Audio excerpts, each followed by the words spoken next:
All right, 247. Exciting day today here. We have Shjon Podein that's coming in, joining us for an interview. We're going to talk a lot about his experience playing in the NHL. I have here, Shjon, that you played 11 NHL seasons. Is that correct? Yep, I started back in 1990 coming out of college of Duluth, Minnesota. Okay. Went to the minors for 2.5 years and then was blessed and lucky enough to play for 11 seasons in the NHL. Awesome. So 11 seasons in the NHL. And now I know that he's got his hands in some different hockey education, hockey training, and upcoming here, he has a college hockey tour that I'm pretty excited about. It looked pretty cool. So we'll get into talking about that as well. Shjon, thanks so much for coming on, man. Hey, thank you so much for having me. This is kind of fun. Like I told you, it's my first Skype interview, so let's see how it goes. I didn't realize how I even look uglier in person than I do in the mirror, I think. Yeah, we got the same haircut. That's good. So just to give you a little bit of an idea what we're kind of doing here, and I know we talked a little bit about it, but essentially we've got about 25,000 players in our community, and that's people that watch our videos, people that get our emails, and it's just really about helping players take their game to the next level. We have a lot of kids that are, 15, 16, 17-year-olds that are looking to try to play college hockey, major junior hockey. We have kids in the USHL, kids playing major junior hockey that are looking to take that next step in their game. And then we have the lower end of younger kids that are or some beginners, and then, maybe some adult weekend warriors that are just trying to improve too. So that's kind of the range, but really the focus is, and the reason why I do this is because as I was coming up, I just felt like I was working hard. I was wanting to working hard, but I just don't know if I was always doing the right things. And I just felt like a lot of times when I got to play junior hockey, when I was playing in the USHL and then got to coach in the USHL, is almost like a plethora of information that I'm going, I wish I knew this at a younger age. I wish someone was telling me this stuff when I was 14, 15 years old, because I think it would have made a huge difference for me and gave me an advantage. And that's kind of why we started this whole program here. Yeah, that's it's funny you say that. For the last 10 years, I've been a part-time advisor with the Octagon Hockey Agency. So I've been lucky enough, after I got out of the game as a player, I got to kind of get on the business side and see how it works and see, what schools are looking for, see what pro teams are looking for, European teams are looking for. And it kind of led me into our latest endeavor, actually, with this D1 bound hockey, is because there are so many good players out there today. You, of course, have your great players that top-end schools will see when they're 8th grade, 9th grade, 10th grade. But, there's like you said, a plethora of players out there that maybe just don't get that opportunity to be seen. Mm-hmm. And so we put together this little idea of maybe putting these kids, these young men and women, in front of D1 college coaches, and maybe they haven't got a scholarship yet. Maybe they want to continue to play past high school, past junior, like you said, major junior, and give them a chance to show what they can do to some of these programs to hopefully spur them on to the next level of their game. Yeah, no, I like that. And I think that's a really good concept too. And I want to ask you a few things about that and kind of how that works, and maybe a few things in terms of your role with Octagon and kind of what are some things you're noticing there. But, I wanted to start off a little bit with you talked about playing some college hockey at Duluth. Talk a little bit about your, coming up a little bit. Where did you play your youth hockey at, and then going from college, and then obviously then the transition into the NHL? I started out, I was born and raised in Rochester, Minnesota. I played through the youth program there all the way up through high school. And I actually went out to San Diego for college for the first 3 months of my college career. I had a scholarship to a place called United States International University. Okay. No longer around. We were called the Soaring Seagulls. And I was out there for 3 months, and when I was on the beach playing sand volleyball and messing around the day of games, I figured that wasn't the right place for me. So yep. I went back and I played junior A hockey in my hometown of Rochester in the USHL. Yep. And then I attended University of Minnesota Duluth for the next 3 years, and that was my dream, to always be a Bulldog and play at Duluth. And cool. I was blessed enough to be able to realize that dream, and then graduated there in 1990 and started embarking on my professional career. So when you finished college, did you have interest then from NHL teams? And is that what kind of sparked you on to go play pro? Or were you just like, hey, I want to make a run at this, and this is just how I continue, is just to try to find a place to play hockey? Well, back when I was younger, they drafted you at 18, 19, and 20 years old, and they had 12 rounds.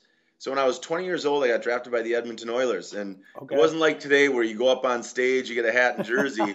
I found out when I got home that it was in the paper the next day, and then the Oilers sent me a letter 6 weeks later asking my name, where I played, which way I shot. It was a lot different. So when I graduated from college, I remember I thought my career was done. I hadn't heard from the Oilers or anybody. And so I was on spring break at Daytona Beach, and I called my buddy Sandy Smith on a payphone, and he said, "Hey, I got a guy here who wants to represent you." I said, "For what?" He goes, "Well, he thinks he can play pro hockey." And I said, "Hey, great. I'd love for you." And that's how it started. That's awesome. That's awesome.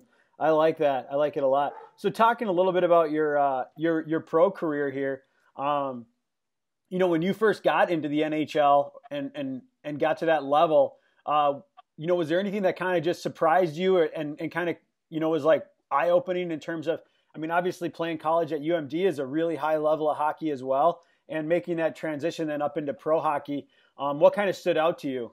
Oh, speed.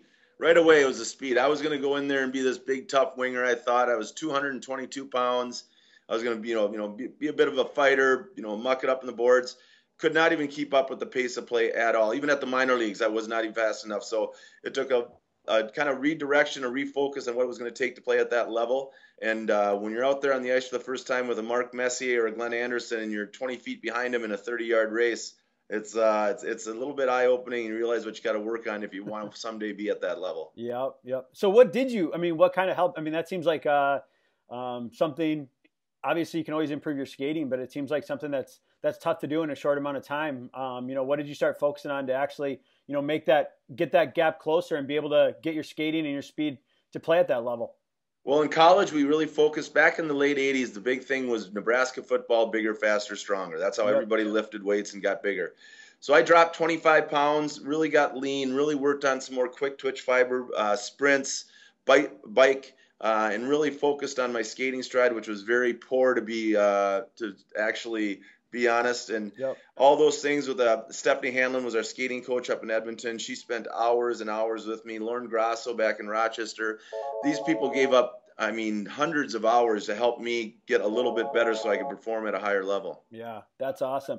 And I think that's also, pretty inspirational from a standpoint that, here you are at, probably at that point, you're, let's say 19, 20 years old, and you're still able to make a big impact in your skating and a big impact at that age. You see a lot of people that say, oh, I'm too old to really, improve my stride or improve my skating. And here you are able to make a big impact at that age. And I think that's pretty inspiring for someone that wants to improve in that area, Yeah, it was nice to be able to have that good fortune at that point in my career. And, a lot of people think if they don't start, I don't know, call it what you want, hockey by the time they're 3 years old, school by the time they're 4, they're going to be behind. Where in reality, we all got different curves, and we all max out at different ages and different levels. So it's never too late to start.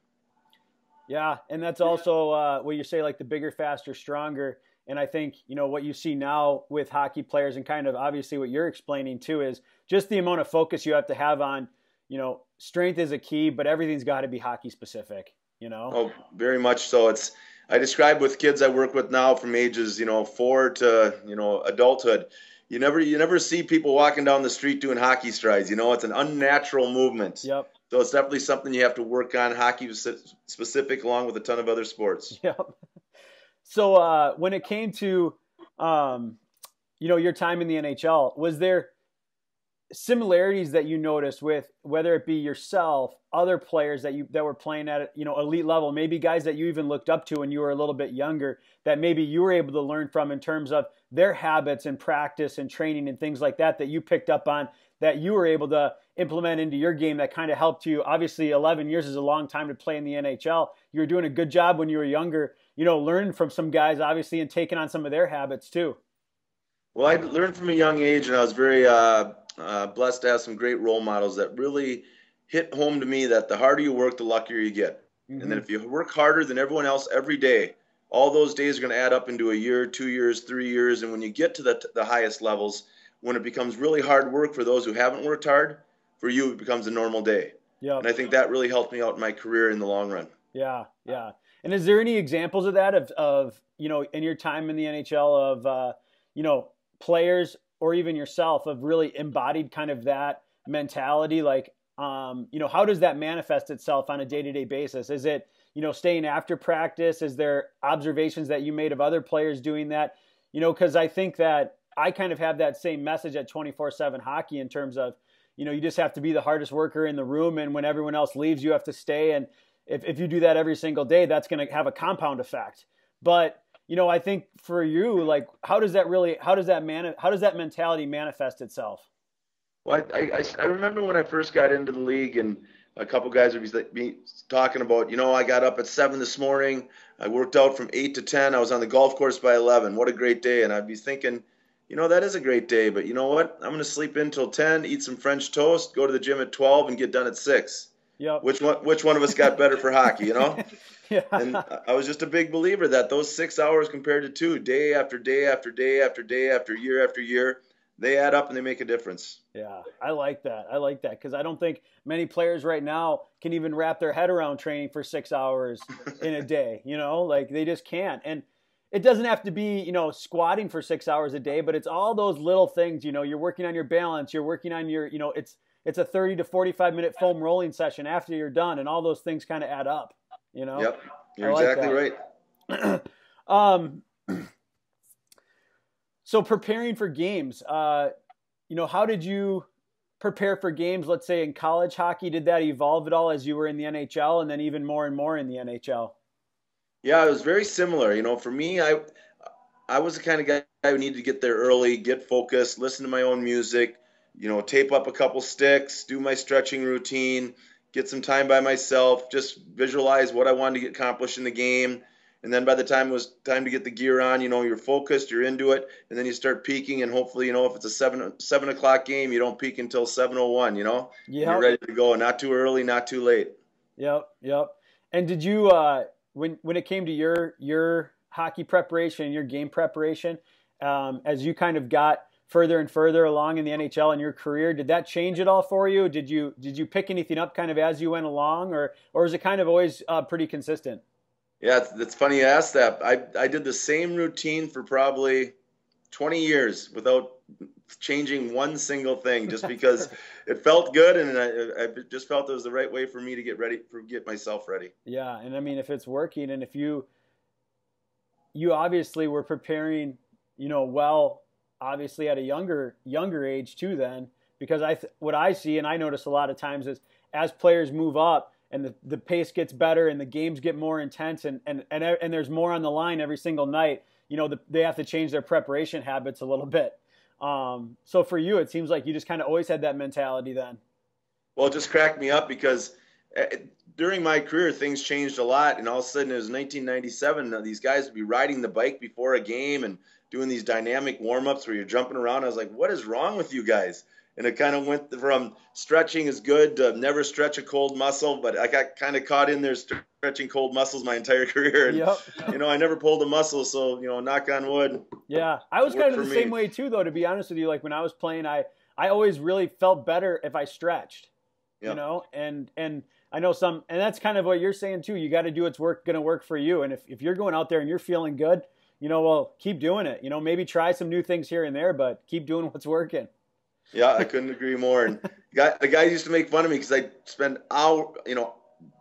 limitless time making sure my sticks were perfect and stretching every muscle. They'd be, Podes, why do you do that? I was like, I think I was talking to Joe Sachs. I said, Joe, you can go out and score a hat trick with a 2x4. I need everything perfect just so I'm not -3. Exactly. So let's talk a little bit about maybe some tips and some habits in terms of in the game. I mean, I think some of the questions we get a lot here at 24/7 Hockey is, just kind of staying composed and being able to be consistent throughout a game. Like, for example, if you make a mistake, turn the puck over, team goes the other way and scores a goal, something along those lines, or maybe you miss a really good scoring opportunity. Did you have a, mindset approach to that just to make sure that you're able to, continue to stay focused and that didn't carry with you for the next shift? Yeah, I think I had a coach once who told me you got to have a short memory.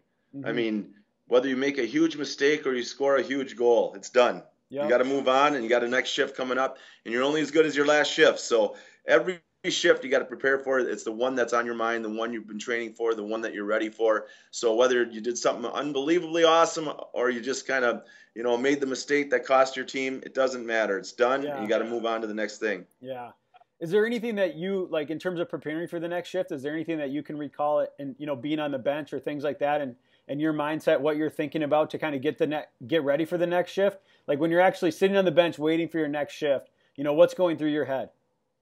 Honestly, what goes through my head is who am I out against? What's their tendencies? I've watched game film on them before. I've prepared. I know what they're doing. What's a smart play? Take what is given. Don't play outside of your comfort zone. Know your role. All those little things. And if you can do all those things and you can consistently do them night in and night out, and a lot of kids I talk to is you go into the NHL, you got 82 games. You might have 12, 14 A games where you're on, man, and it feels great. Now, you're going to have 68 B games. What's your B game? Mm-hmm. Are you making mistakes? Do you crumble under pressure? Do you do things that you shouldn't? Do you try too much? Or do you stick within your game plan when things aren't going well, your legs are a little tired, then you do the simple things that allow you to maybe end up a +1 with an assist in a game that you guys need to win? Yeah, I like that. I like that a lot. And so do you ever have a situation in a game where the coach kind of lost it on you? It gets intense out there, and maybe you didn't even think the coach was right. Like you had a disagreement with them in your mind where you're thinking he's talking out of his ass or whatever it is. Do you ever have a situation like that in the game? Too many to count. I wasn't that strong a player, remember? Yeah. I learned something early on. Whether you agree with the coach, you don't agree with the coach, you think he's right, wrong, he's the coach, you're a player, nod your head. Next time you get a chance or next shift you go out there, do what you think is right or what the coach tells you, and usually it ends up working out at the end. Yeah. I think that's sage advice. Sage, yeah. Because, too many times at the younger levels, you see these kids back talking and things like that, and it's just not only is it not going to get you anywhere, but I think it's creating bad habits, Yep, and every time I go to the junior high to see my daughter, I don't see her teaching the class. She's a student. Yep. Perfect. So I think you talked a little bit about, kind of staying consistent and doing the little things in the A game to the B game, because one of the things that I'm looking at here is, a lot of times you start slow, right? Or you just don't feel like you have it that night. Is there anything that you can think of to help players just kind of get back into that rhythm and try to find that rhythm again? For me, it was very easy. If I felt like crap or I didn't have my A game, my legs were tired, first thing I wanted to do was get some physicality and get a hit, tie up someone, go to the net hard, whatever it is. Just wake yourself up a little bit and then say, okay, we're in the game. The game's going. I don't feel that good. Maybe when I get to the red line, maybe I'll chip it deep instead of trying to move. In my zone, maybe I'll chip it out instead of trying to pretty pass. When I was at my BC game, I just felt like simplification was the key to keeping my head above water and doing the right thing for the team. Yep. And I think it seems like you can build off that too. Very much so. Versus the extra stick handle gets poke check going the other way. Now your momentum and your attitude's going in the wrong direction versus that chip out. The puck gets out, you're building on that. You're building on those little plays. Yeah, you're right on. I can't tell you how many nights I felt unbelievable and ended up at -2. Trying too much. Yep, exactly. When you were playing, how big of a priority or thought process was nutrition? Oh, it was huge. I mean, it wasn't studied down to the details like it is today. Mm-hmm. Like when I played, pasta was all the rave. You got to get a lot of pasta and a lot of rice. Well, now that's like the worst thing for you. And you're supposed to have a lot of protein, this and that, protein shakes after, drinks before, and all that came into the league towards when I was phasing out. Okay. But even at the time, nutrition was huge. Is getting a proper diet, getting minerals, vitamins, replenishing the body right away after you work out or after a game. I mean, it was something I strictly adhered to very closely to what at that time they said was the correct thing to do. Yeah, exactly. And it seems like that's always changing, right? Every 5 or 10 years, it's going to be something different. But, I think the key is just, like you said, adhering to and making it part of your regimen. Yeah, I'm just waiting for the glass of red wine and a Big Mac diet to come out. Exactly, exactly. I think being retired, I think you can take some liberties, huh? Too many Yeah, sometimes. exactly, exactly. And so you mentioned the off ice training a little bit with working on your skating and the amount of time that you spent on that. For yourself, for other players that you played with, what is that off ice training to be playing at that elite level and to be performing at the elite level? Kind of where does that fit into the priority? How does that look on a weekly basis? Well, of course it's a lot more in the off season than it is during the on season. During the on season, when I played in the NHL, I would lift weights, I would do some body work, but it's usually like 10 minutes on the bike, some sprints, 10 minutes in the weight room, body weight, some light weights just to keep maintaining what I had. But Yep. then in the off season, then you really hunker down and a lot of explosiveness, a lot of 3 to 5 second sprints, stride boards, skating treadmills, heavier weights to build up more muscle mass, more explosiveness, just stuff to build your body to peak performance by the time you go back to training camp. Yeah, yeah, I like that. And so if you were giving, well, you already do. You give advice to, younger kids and work with younger kids that, their goal is to play in the NHL. I mean, we can talk about, whether the chances of they make the NHL or all this stuff, but the point is at the end of the day, the way I look at it anyways, is if a kid has a goal to play in the NHL, I'm going to try to give them as much information I possibly can to help them. And, and if they follow that, great, they're going to improve. But what would you say as being, pretty much the number one thing that you would give to a kid that wants to play, at a really high level, whether that be the NHL, whether it's, a female player that wants to play for their national team, whether it's wanting to play Division I college hockey, but where they're at right now, they have this big goal for themselves and they want to hit that goal. Number one, don't take shortcuts. Every time you take a shortcut, every time you take that rep off, that day off of lifting, that whatever it is, there's someone else out there doing it. And Yep. I'm telling you right now, the second time, it's easier to take it off. The third time, it's easier. Oh, why not take it off the fourth time? You will get past, and there will be someone there taking that scholarship, taking that high school spot, taking that Bantam B1 spot, whatever it might be. It's hilarious. I use this line all the time, but the harder you work, the luckier you will get in your career, no matter what level you're looking to reach. Mm-hmm. Mm-hmm. And someone explained it to me one time where they say like, that discipline is like a muscle, right? So like if you're constantly forcing yourself to do those little things and never take a shortcut, that just gets stronger and stronger and stronger, and you're less likely to cheat on it. Whereas the same thing, like you said, if you do it once, the muscle gets weaker, it's easier to do it a second time. Then the muscle gets weaker, it's easier to do it a third time. And it's kind of hard to change that back the other way. And once you get in that cycle, it's a dangerous cycle to get into. You're right on, and I talked about it a little bit before. That's what I thought was probably one of my biggest contributors to me being able to play so long is I never took those days off. So when it got really hard, that was my norm. That's what I had been doing for Yep. almost 20 years. Yep. Yep. Wow, that's pretty cool. So now working with Octagon and kind of being in, on the side of, career development, athlete development for these players, what do you really see out there right now? And in terms of the players that you're working with, what are these players, what should they be focusing on when they're away from the rink? What should be focusing on when they're at the rink? One of the things I see with a lot of young players now is they're always looking at the next blank, the next whatever, the next high school team, the college team, the junior team, the pro, whatever it might be. And I see less kids living in the moment Mm-hmm. and enjoying the moment. Mm-hmm. And, I steal that one from a Navy SEAL philosophy is that, when they go through Hell Week, the one thing they tell all the SEALs is just live in the moment. If you look at the whole week that you have to put up with this for 7 days, you're going to break down, you're going to fail, and you're going to be out because it's too much. Yep. They just can't enjoy the moment. Carpe diem, call it what you want. When you're lifting, make the most of that lift. When you're sprinting, make the most of that sprint. When you're playing on a junior varsity team, make the most of that next practice or game and enjoy and relish that, because I'm telling you right now, an old man said it to me when I was 22 years old. We were wrestling in the locker room, Soupy Campbell. He was 32. He had gray hair. He might as well look like a grandpa to me. And he goes, Shjon, enjoy it, because you're going to blink your eyes and it's going to be 10 years You're going to be like, what happened? I said, whatever, old man, and cuffed him upside his head. That was 26 years ago. Yep. It goes like that, kids. Yep. So enjoy it every moment. Yeah, and being present in that moment seems like it would make a big difference just in terms of, the quality that you're getting out of, the minutes in the day, right?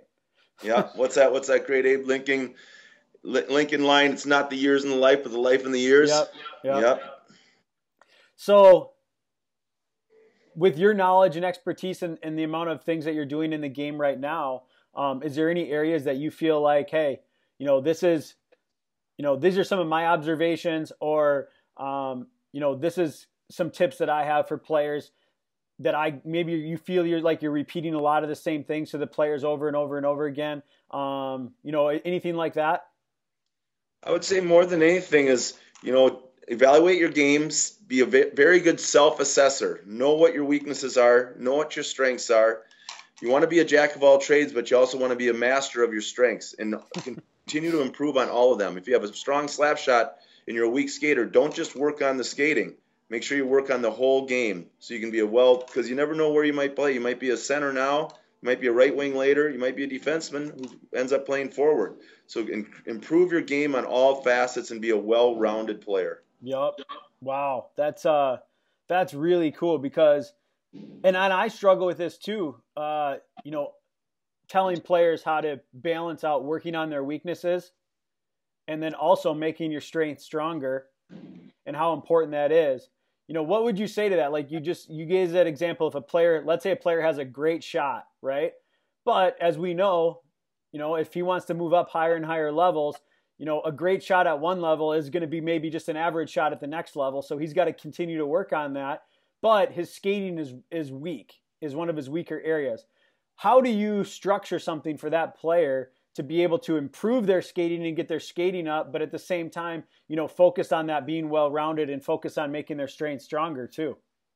I would say if I was talking to a young man or a young woman, is first of all, focus on your weakness, work on that skating, work on that skill wholeheartedly, then transfer to your strength, work on your shot after you've worked on that weakness. And on top of that, when you're in practice or when you're in games, work on how you can maximize your strengths, meaning look at a Brett Hull. I played against Brett Hull many times, and there was one game where they noticed that he had the puck on his stick for, I think it was 4.5 seconds the whole game, and he had 2 goals and an assist. Yep. So he was maximizing his strength, which was shooting, by finding the open areas on the ice, and by doing that, he was maximizing his skating, because skating is something that Brett worked on forever, like a lot of us, but he would burst into open areas when other people weren't kind of realizing that was the open area. So he was using his skating to get in a position to use his biggest strength, which was his shot. So that's a culmination of using all his skills to the maximum level. Yeah, exactly. Cool. I think that's really good stuff. So now with kind of what you're doing now, working with a lot of players, you've got this essentially kind of this college hockey experience, this tour. Explain a little bit of really about like what does this include? Like what can a player expect if they were to participate in this? Well, this project we're doing now, D1 Bound, it's giving young athletes education, experience, and exposure. And what we're doing is they fly into Minnesota, and we put them on a bus, and we take them to 3 different campuses. And so they get a chance to tour the campuses, the facilities, meet the coaching staffs, do a practice with one of the coaches on the coaching staff, and then do an inter-squad game. And they get a chance to not only see the education part that these schools offer, experience the college itself and the amenities that they offer their players, and they get to expose themselves to these coaches, where a lot of these players, like I talked about a little bit earlier, there's hundreds, thousands of very good players out there now. And who knows if that's the one time you might be able to catch a coach's eye and say, hey, maybe this kid is worth a look. Maybe this kid, I know a school this kid would fit, whatever it might be.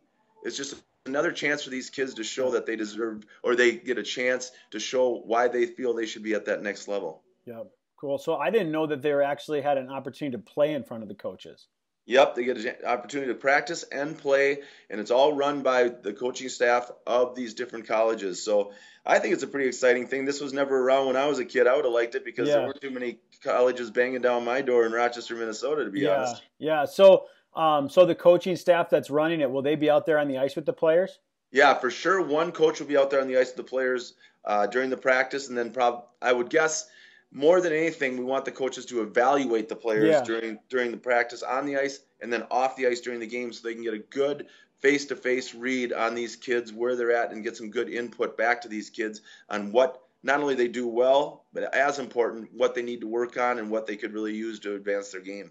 Awesome. Awesome. And so, what are the different like age groups of players that would potentially that could sign up for this?